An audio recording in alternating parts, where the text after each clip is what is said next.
Bonjour, bienvenue au journal de la foire des châteaux. Aujourd'hui, on va se promener un petit peu sur la voie ferrée et découvrir qui? Alice. Bonjour. Bienvenue chez nous au journal de la foire. En passant, les services m'ont dit, va la voir. Il y a quelqu'un de sympathique, jovial et jeune, nouvelle génération. Qui es-tu? Je suis Alice Pavard, je suis antiquaire, enfin brocanteuse depuis quelques années maintenant. Ça fait à peu près 5 ou 6 ans que je viens à la foire de Chatou.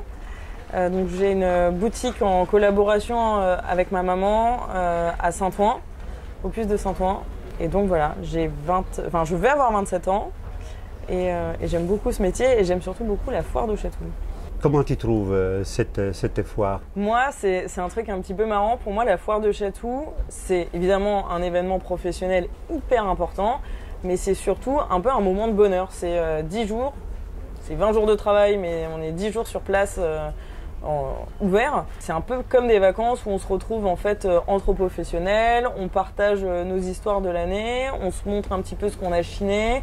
Il y a aussi tous les commerçants de nourriture avec qui on partage des moments juste extraordinaires.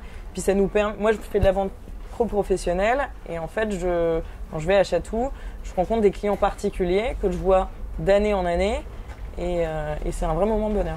Quand on arrive sur ton stand, quels sont les produits, les éléments, les objets qu'on peut trouver? Alors, le stand se divise en 2 parties. Il y a une première partie qui est consacré essentiellement au mobilier de jardin, voilà, l'art du jardin. Donc on peut trouver des vases, des structures de jardin, des bancs, enfin tout ce qui est ornement.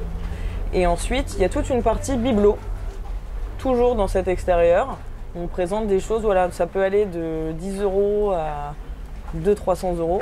Et ensuite, on a la partie intérieure du stand qui est consacrée au mobilier, du mobilier ancien et assez traditionnel.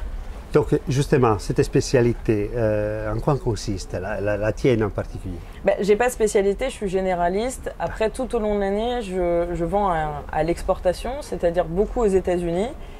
Et donc, j'ai beaucoup de mobilier très traditionnel français. Et les Américains, donc, ils aiment la France? Ils aiment profondément la France et adorent en fait tout le mobilier français. Et donc, il y a plusieurs magasins dans différents États où on peut retrouver du mobilier français. Ça veut dire qu'on peut se balader tranquillement aux États-Unis et trouver un objet que tu as vendu? Oui, alors tranquillement, voilà, il faut bien sûr aller chiner et aller chercher. Mais il y a des très belles boutiques aux États-Unis. On peut trouver donc de ma marchandise et bien sûr celle de mes confrères. Il y a de très bons marchands américains, des chineurs qui viennent se promener à la foire de Chatou. Et ça, c'est hyper intéressant parce qu'on est à Chatou, dans les Yvelines, et il y a des personnes qui viennent de l'autre bout du monde. C'est ça qui est très intéressant. Très intéressant. Chatou devient une foire internationale. Tout à fait. Donc, c'est un complément à Saint-Ouen ou les deux peuvent vraiment vivre ensemble? En fait, les deux, pour moi, sont intéressants puisque moi, toute l'année, je fais quasiment de la vente professionnelle dans mon magasin. Après, j'ai mon site internet sur lequel je vends aussi à des particuliers. Mais ici, je rencontre des gens qui viennent juste se promener et qui ont un coup de cœur sur quelque chose. Et ce qui est très intéressant, c'est que moi, ma boutique est ouverte seulement 3 matins par semaine, très tôt. Et ici, c'est le rendez-vous des chineurs. Voilà. Donc chaque année, je revois mes clients. Donc soit ils me rachètent quelque chose ou pas forcément, mais on partage un moment juste de bonheur en fait. Même les retrouvailles. Oui, c'est des retrouvailles. Et puis qu'est-ce que vous avez acheté, comment va votre famille, etc. Et non, c'est très sympa. Il y a un côté familial en fait qui aurait peut-être moins à Saint-Ouen qu'il y a ici et que j'aime beaucoup. On retourne un petit peu à l'essentiel de la brocante et de l'antiquité. Ici, c'est magique parce que vous pouvez acheter, comme je disais, du dé à coudre à l'hélicoptère. Vraiment. Il y en a pour tout le monde, tous les goûts, tous les portefeuilles. Et ça, c'est vraiment intéressant. À ce point, moi, j'ai envie de venir voir ton stand et le montrer à nos téléspectateurs. On y va? D'accord. On y va, ça marche. Allez.